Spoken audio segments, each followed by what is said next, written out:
نحمده ونصلي على رسوله الكريم اما بعد فاعوذ بالله من الشيطان الرجيم بسم الله الرحمن الرحيم ولنبلونكم بشيء من الخوف والجوع ونقص من الاموال والانفس والثمرات وبشر الصابرين الذين اذا اصابتهم مصيبه قالوا انا لله وانا اليه راجعون آمنت بالله صدق الله العظيم۔ میرے قابل عزت احترام محترم عزیز و دوستو بزرگوں، دنیا میں انسانوں پر حالات، پریشانیاں اور مصیبتیں آتی رہتی ہیں، اور ہر آدمی ایسے وقت میں اللہ تعالیٰ کی مدد چاہتا ہے، اور اللہ تبارک و تعالیٰ بھی ہر اس بندے کی مدد فرماتے ہیں جو اپنے رب سے استعانت مانگتا ہے۔ قرآن عظیم الشان میں اللہ تبارک و تعالیٰ نے مدد کو دو چیزوں کے ساتھ جوڑا ہے۔ فرمایا کہ ایمان والوں، جب کبھی تم پر حالات آ جائیں، پریشانیاں، مصیبتیں اور تکلیف آ جائیں، تو سب سے پہلے تو نماز کی طرف رجوع کرو۔ نماز کے ذریعے سے جو ہے وہ میں پریشانیوں کو دور کرتا ہوں، اور دوسرے نمبر پر صبر کے دامن کو تم پکڑنے والے بن جاؤ۔ نماز سے متعلق کچھ باتیں میں نے آپ حضرات کے سامنے گزشتہ 2 دنوں سے عرض کی تھی۔ آج میں آپ حضرات کے سامنے صبر کی حقیقت اور صبر سے متعلق کچھ باتیں عرض کرنا چاہوں گا۔ میرے محترم عزیزوں، اللہ تبارک و تعالیٰ نے قرآن عظیم الشان میں 90 مقامات پر صبر کا لفظ ذکر فرمایا ہے۔ صبر کے لغوی معنی ہے روک لینا اور اپنے آپ کو تھام لینا۔ شریعت کی اصطلاح کے اندر صبر اس عمل کو کہا جاتا ہے کہ جب انسان پر کوئی پریشانی، مصیبت اور دکھ آ جائے، ایسے وقت میں انسان اپنے آپ کو روک لے، اپنے آپ کو تھام لے، اور زبان پر اللہ تبارک و تعالیٰ کا کوئی شکوہ اور شکایت نہ لائے۔ اس چیز کو اور اس عمل کو صبر کہا جاتا ہے۔ دنیا میں کوئی بھی انسان ایسا نہیں ہے جس کے ساتھ ناموافق حالات پیش نہ آتے ہوں۔ اب ایسے وقت میں جب انسانوں کے ساتھ ناموافق حالات پیش آتے ہیں تو انسان 3 طریقوں پر تقسیم ہو جاتے ہیں۔ بعض لوگ ایسے ہیں کہ جب ان پر مصائب، پریشانیاں، مشکلات آتی ہیں تو وہ اضطراب میں چلے جاتے ہیں۔ ایسے شخص کو آپ دیکھیں گے کہ وہ جہاں بھی بیٹھے گا، اپنے دوستوں میں، عزیزوں میں، رشتہ داروں میں، ہر جگہ اپنی تکلیف کو، اپنی مصیبت کو، اپنے غم کو جو ہے وہ لوگوں میں بیان کرتا چلا جائے گا، اور وہ یہ کوشش کرے گا کہ لوگوں کی نگاہوں کے اندر میں قابل رحم بن جاؤں۔ دوسرے نمبر پر بعض لوگوں پر جب حالات آتا ہے تو وہ مایوس ہو کر جو ہے وہ ڈپریشن میں چلے جاتے ہیں اور بالکل دنیا سے لا تعلق ہو جاتے ہیں، اپنا دل توڑ دیتے ہیں کہ جی اب ہمارا دنیا میں رہنے کا کوئی فائدہ ہی نہیں ہے۔ اور تیسرے نمبر پر بعض لوگوں پر جب حالات آتے ہیں، پریشانیاں اور مصیبتیں آتی ہیں، تو ایسے وقت میں میرے دوستوں وہ لوگ کیا کرتے ہیں کہ وہ اپنے گناہوں پر نظر ڈالتے ہیں، وہ اللہ کی ذات کی طرف مزید متوجہ ہوتے ہیں، وہ توبہ اور استغفار کا اہتمام کرتے ہیں، وہ صلاۃ الحاجات پڑھتے ہیں، وہ اپنی زبان سے کبھی بھی اللہ تعالیٰ کی طرف سے آئی ہوئی مصیبت کا اقرار اور اظہار نہیں کرتے ہیں۔ اصل معنوں میں اسی شخص کو صابر کہا جاتا ہے۔ میرے محترم عزیزوں، اب دماغ میں ایک سوال پیدا ہوتا ہے کہ یار اللہ تعالیٰ تو قرآن میں فرماتے ہیں کہ ان اللہ بالناس لرؤوف الرحیم، کہ اللہ تبارک و تعالیٰ تو بڑا مہربان ہے، بڑا رحم کرنے والا ہے۔ پھر اللہ تعالیٰ بیماریاں، پریشانیاں، مصیبتیں، تکلیفیں اور یہ حالات اور یہ اموات اور یہ قرضے وغیرہ اللہ کیوں اپنے بندوں پر بھیج کر اپنے بندوں کو پریشان کرتا ہے؟ میرے محترم عزیزوں، علماء کرام فرماتے ہیں کہ بسا اوقات ظاہری طور پہ جو چیزیں ہمیں بری لگ رہی ہوتی ہیں، تکلیف دینے والی لگ رہی ہوتی ہیں، اس میں بھی اللہ کی طرف سے رحمت اور رأفت اور محبت جو ہے وہ چھپی ہوئی ہوتی ہے، اصل نظر دیکھنے والے کی ہوتی ہے۔ اس کی مثال آپ یوں سمجھ لیجئے کہ ایک چھوٹا سا بچہ جب گندگی کرتا ہے اور گندگی کر کے وہ اپنے جسم کو، اپنے کپڑوں کو خراب کر دیتا ہے، تو اس کی ماں اس سے گندگی کو دور کرنے کے لیے اسے واش روم میں لے جاتی ہے اور وہاں جا کر اس بچے کے جسم پر نیم گرم پانی ڈالتی ہے اور پھر صابن سے اس بچے کے جسم کو خوب مل مل کر صاف کرتی ہے، جس سے وہ بچہ چیخیں مارتا ہے اور زور زور سے رونا شروع کر دیتا ہے۔ اب باہر سے جو آدمی دیکھ رہا ہے وہ یہ سوچتا ہے کہ یہ کتنی ظالم ماں ہے، اپنے بچے کے جسم پر گرم پانی ڈال رہی ہے اور وہ چیخ رہا ہے پھر بھی اس کو مل رہی ہے، صاف کر رہی ہے۔ وہ ماں سے کہتا ہے کہ تو ماں ہے یا ظالم ہے؟ ماں کہتی ہے میں ماں ہوں، میں اس لیے اس پر گرم پانی ڈال رہی ہوں، اس لیے صابن سے مل رہی ہوں تاکہ یہ گندگی جراثیم میں تبدیل ہو کر میرے بچے کی بیماری کا سبب نہ بن جائے۔ بالکل اسی طرح میرے دوستوں اور بزرگوں، جب کوئی انسان اپنے دل کو گندا کر دیتا ہے گناہوں کی وجہ سے، نبی صلی اللہ علیہ وسلم کا فرمان ہے کہ جب تو ایک گناہ کرتا ہے تو تیرے دل پر ایک سیاہ دھبا لگا دیا جاتا ہے، تو توبہ کرتا ہے وہ مٹ جاتا ہے، نہ کرے تو وہ باقی رہتا ہے، پھر دوسرا کرتا ہے، دوسرا، تیسرا کرتا ہے، تیسرا، کرتے کرتے تیرا دل بالکل سیاہ ہو جاتا ہے، گندا ہو جاتا ہے۔ بسا اوقات اللہ تبارک و تعالیٰ انسان کے دل کو صاف کرنا چاہتے ہیں تو کوئی پریشانی، کوئی مصیبت بھیج دیتے ہیں۔ انسان جب اس پر صبر کرتا ہے، اللہ تعالیٰ اس کے گناہوں کو مٹا کر اس کے دل کو نورانی بنا دیا کرتے ہیں۔ میرے محترم عزیزوں، آپ نے دیکھا ہوگا کہ کسی آدمی کے چہرے پر دانے نکل آتے ہیں، اب جب دانے نکل آتے ہیں وہ معالج کے پاس جاتا ہے اور معالج سے کہتا ہے کہ جی دانے میرے جسم اور میرے منہ پر نکل آئے ہیں. معالج اسے کہتا ہے کہ آپ کے خون کے اندر جو ہے وہ کرواہٹ اور گندگی جو ہے وہ پیدا ہو گئی ہے, آپ کا خون ذرا گندا ہو گیا ہے, آپ کو کڑوی دوا لینی ہوگی. جب آپ کڑوی دوا لے لیں گے تو آپ کا خون صاف ہو جائے گا, آپ کے چہرے کے دانے خود بخود ختم ہو جائیں گے. اب یہ آدمی کڑوی دوا کو جب پیتا ہے اس کے چہرے کے دانے ختم ہو جاتے ہیں, یہ خوش ہو جاتا ہے. بعینی اسی طرح میرے دوستوں اور بزرگوں بسا اوقات انسان کے اندر جو ہے وہ فرمایا کہ گندگی پیدا ہو جاتی ہے, وہ اپنے باطن پر دانے پیدا کرتا ہے. کس سے؟ تکبر سے, عجب سے, خود پسندی سے, اپنے آپ کو بڑا سمجھ کر, اپنے آپ کو عبادت سے فرمایا بے نیاز سمجھ کر. یہ وہ فرمایا گندی بیماریاں ہیں جو انسان کے باطن میں دانوں کی شکل میں آ جاتی ہیں. اللہ تعالیٰ اس پر تھوڑی سی بیماری پریشانی بھیج دیتا ہے, اس کو اپنی اوقات پتہ لگ جاتی ہے, میں تو اپنے آپ کو اتنا تکبر والا اتنا بڑا آدمی سمجھتا ہوں, ایک بیماری نے میری طبیعت بالکل صاف ستھری کر کے رکھ دی ہے. وہ اللہ کی طرف متوجہ ہو جاتا ہے تو وہ بیماری اللہ کی طرف سے جو ہے وہ پکڑ نہیں ہوتی ہے بلکہ اللہ کی طرف سے رحمت ہوتی ہے کہ تاکہ تو میری طرف متوجہ ہو جائے. ایک تیسری مثال عرض کرتا ہوں. آپ نے دیکھا ہوگا کہ اگر کسی آدمی کے جسم پر کوئی پھوڑا پھنسا بڑا نکل آتا ہے, وہ معالج کے پاس جاتا ہے تو معالج اسے کہتا ہے کہ بھائی اسے کاٹنا پڑے گا, اس کے اندر سے گندا مواد نکالنا ہوگا. اب یہ معالج کی فرمایا کہ فیس بھی ادا کرتا ہے, پھر معالج اس کو کاٹتا ہے, اس میں سے گندا مواد باہر نکالتا ہے, اور جب اس کو سکون آتا ہے تو یہ اسی معالج کا شکریہ ادا کرتا ہے کہ تیری وجہ سے میری تکلیف دور ہو گئی ہے. یعنی اسی طرح میرے محترم عزیزو دوستو اور بزرگوں, جب انسان کے اندر گندگی پیدا ہو جاتی ہے, وہ گناہوں کے اندر ڈال کر اپنے آپ کو اللہ کی ذات سے دور کر دیتا ہے, اللہ تھوڑے سے حالات پریشانیاں اور مصیبتیں بھیج دیتا ہے, اس کے بعد یہ اللہ کے آگے روتا ہے, گر گراتا ہے. تو جس طرح جسم سے گندا مواد کاٹ کر نکالا جاتا ہے, انسان کے اندر جو گندگی ہے وہ اللہ تعالیٰ آنسوؤں کے ذریعے سے نکال کر اس کو بالکل پاکیزہ اور صاف ستھرا کر دیتا ہے. اس لیے میرے دوستوں اور بزرگوں, اللہ کی طرف سے جب بھی حالات آتے ہیں وہ اللہ کی رحمت ہی ہوا کرتی ہے. انسان اگر اس پر صبر کرے تو انسان کے درجات کی بلندی کا ذریعہ بنتا ہے. نبی کریم صلی اللہ علیہ وسلم کا فرمان ہے کہ جب تم میں سے کسی شخص پر حالات آتے ہیں تو یہ اللہ تعالیٰ کی اس پر بہت بڑی مہربانی ہوتی ہے. کیوں؟ ذرا ملاحظہ فرمائیے گا.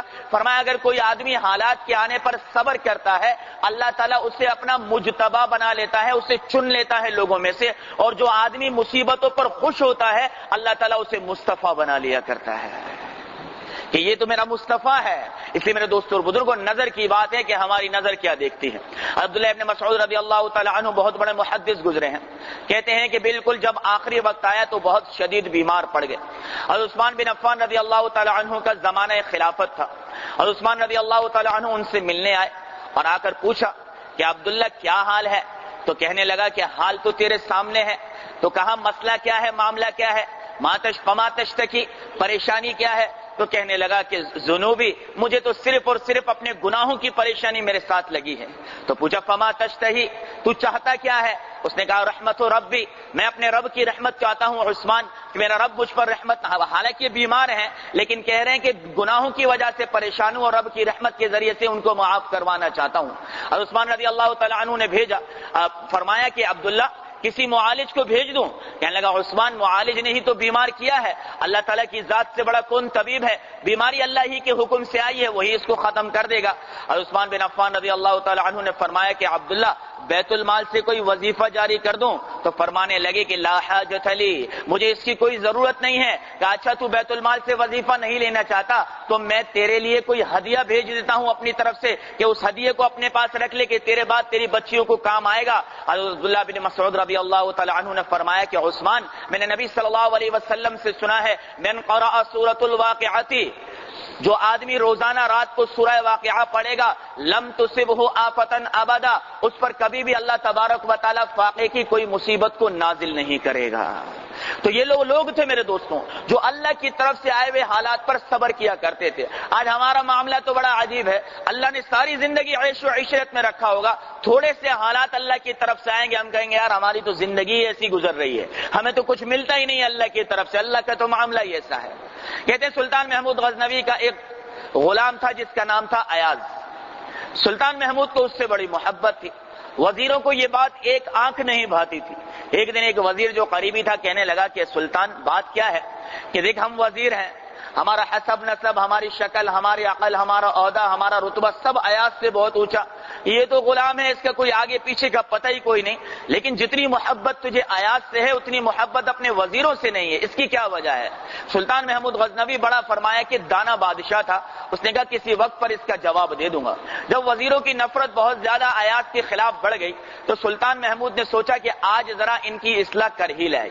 سلطان محمود غزنوی نے اپنے چند وزراء کو بلایا جو آیات کے بہت زیادہ مخالف تھے، اور آیات کو بھی اپنے پاس بلا کر بٹھا دیا، اور ایک کڑوا پھل منگایا، اس کی کاشیں بنا دی، الگ الگ ٹکڑے کر دیے، اور سب وزیروں کو ایک ایک سامنے رکھ دیا گیا، ایک آیات کے سامنے رکھ دیا۔ اب بادشاہ نے کہا بھائی اس کو کھاؤ۔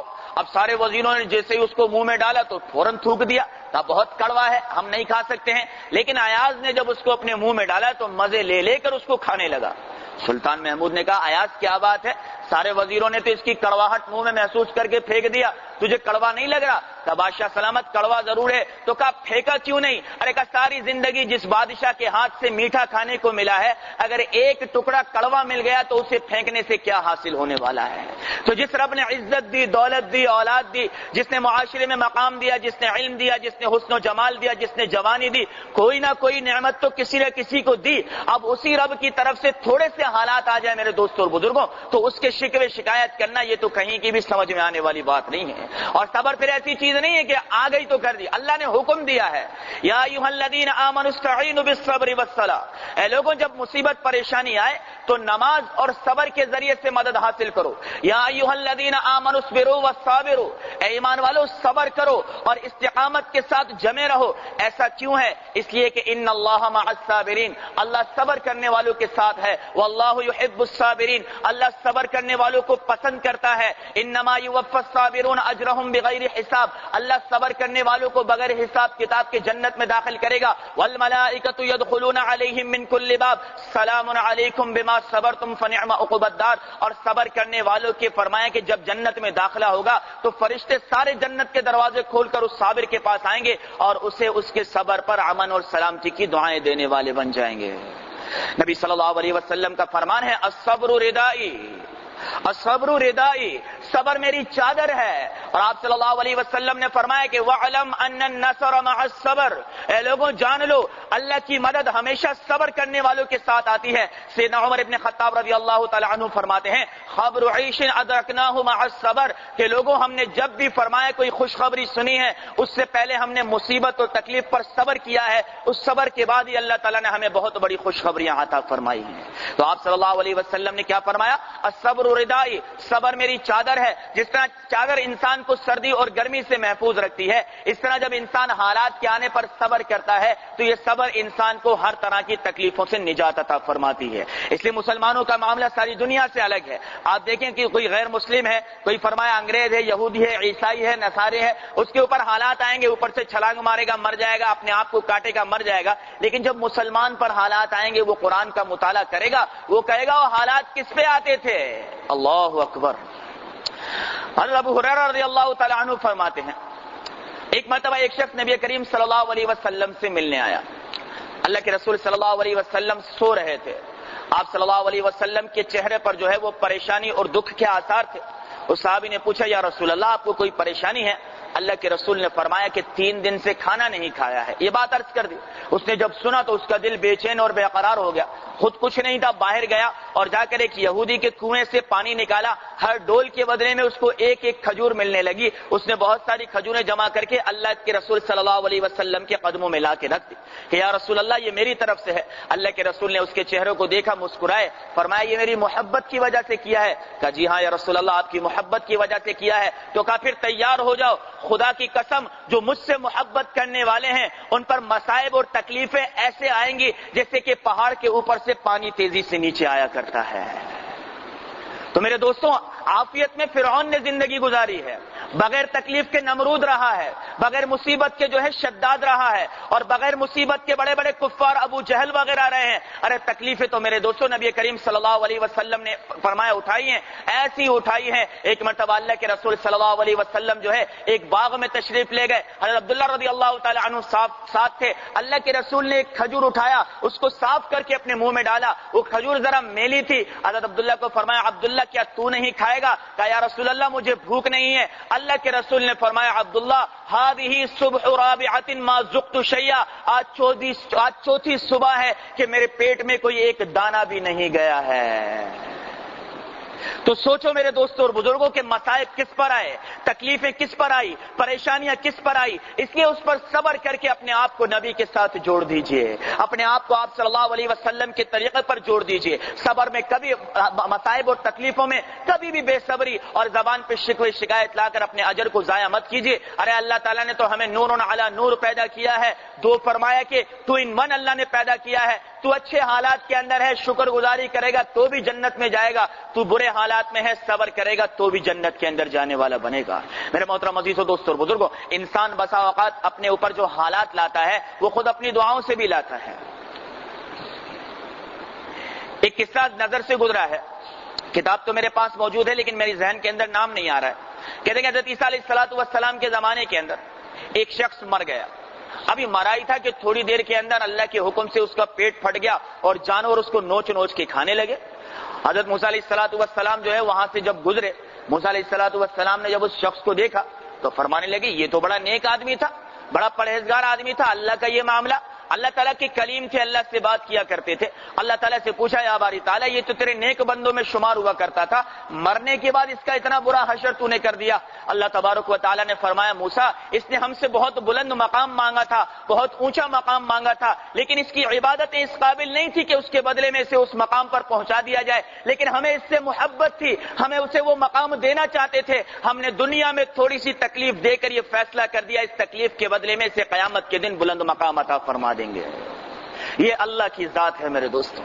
اور آج میں اور آپ کہاں بیٹھے ہوئے، ہم تو ہر پریشانی کو، مصیبت کو اپنے اوپر عذاب الہی سمجھتے ہیں۔ بسا اوقات اللہ جھنجھوڑنا چاہتا ہے، ہلانا چاہتا ہے، سمجھانا چاہتا ہے۔ حضرت سلیمان علیہ السلام کے بیٹے کا انتقال ہو گیا، بیٹے سے بڑی محبت تھی۔ اب فرمایا جب بیٹے کا انتقال ہوا تو دل غمگین اور اداس ہونے لگا، اور اداسی کئی دنوں تک چہرے پر رہی۔ اللہ کو یہ بات پسند نہ آئی کہ میرا نبی ہو کر اتنی اداسی پیدا کر رہا ہے۔ اللہ تعالیٰ نے 2 فرشتوں کو انسان کی شکل میں بھیج دیا، دونوں اپنا فیصلہ لے کر آ گئے۔ ایک نے کہا سلیمان سے کہ آپ بادشاہ ہیں، فیصلہ کیجئے، یہ جو شخص ہے میری کھیتی باڑی پر میں نے بیج رکھے ہوئے تھے، بیج سیدھا ہوتا ہے تو وہ صحیح معنی میں کومپل نکالتا ہے، ابھی میں نے بیج رکھے تھے کہ یہ میری کھیتی باڑی پر سے گزر گیا اور میرے سارے بیجوں کو اس نے تباہ و برباد کر دیا۔ سلیمان علیہ السلام نے پوچھا دوسرے سے بھائی تو نے ایسا کیوں کیا؟ کہا سلیمان علیہ السلام سے وہ کہنے لگا کہ بات یہ ہے کہ وہ زمین اس کی نہیں تھی، اس نے راستے کے اندر جو ہے وہ بیج بو کے رکھے تھے، سب لوگ وہاں سے گزرتے ہیں، اس نے غلط جگہوں پر بیج بویا تھا۔ سلیمان علیہ السلام پہلے کی طرف متوجہ ہوئے، کہا تو نے کیوں راستے میں بیج بویا؟ تجھے پتا نہیں وہ لوگوں کے چلنے کا اور راستے تک منزل تک پہنچنے کا راستہ ہے؟ اس پر وہ فرشتہ کہنے لگا سلیمان مجھے اللہ نے بھیجا ہے، تو کیوں اپنے بچے کے مرنے پر اداس ہوتا ہے؟ کیا تجھے پتا نہیں کہ موت آخرت کا راستہ ہے، موت اللہ تک پہنچانے کا راستہ ہے، موت اللہ سے ملاقات کا راستہ ہے، موت حقیقی زندگی کا راستہ ہے، موت کامیابی اور ناکامی کی زندگی تک لے جانے والا راستہ ہے۔ تو جب تو مجھے یہ بات سمجھا رہا کہ میں نے راستے میں کیوں بیج بویا، تو تو اپنے بچے کے مرنے پر کیوں اداسی پیدا کر رہا ہے؟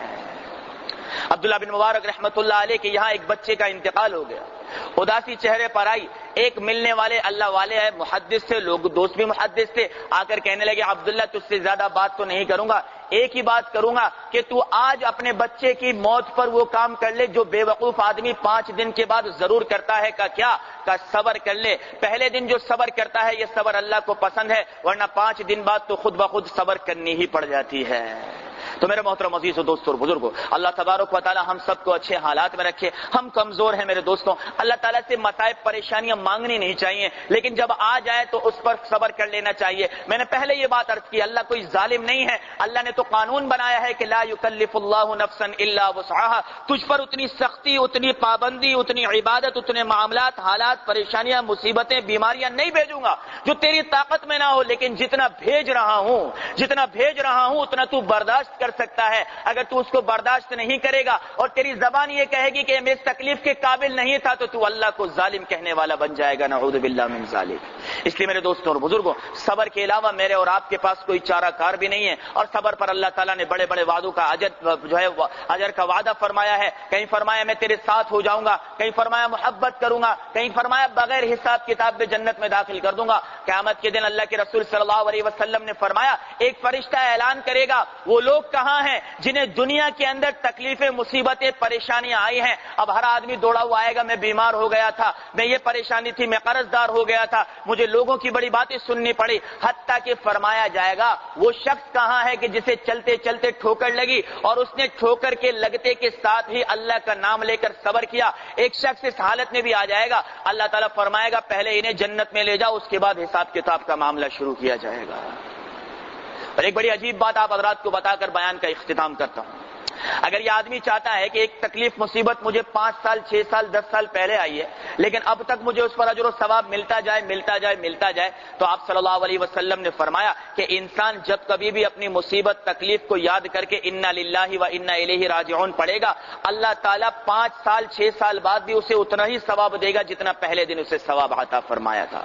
تو ہم سارے کے سارے میرے دوستوں انسان ہیں، اللہ کے ماتحت ہیں، اللہ ہم سے محبت کرنے والا ہے، اللہ تعالیٰ حالات بھیجتا ہے تو میں نے پہلے عرض کیا مثالوں سے بھی، واقعات سے بھی، کہ وہ درجات کی بلندی کے لیے ہوتے ہیں۔ اب میرا اور آپ کا فرض بنتا ہے کہ ہم صبر کے دامن کو پکڑیں اور اللہ کی معیت کو حاصل کریں۔ اللہ تعالی ہم سب کو ہر تکلیف، مصیبت اور پریشانی میں صبر کرنے کی توفیق عطا فرمائے۔ وآخر دعوانا ان الحمدللہ رب العالمین۔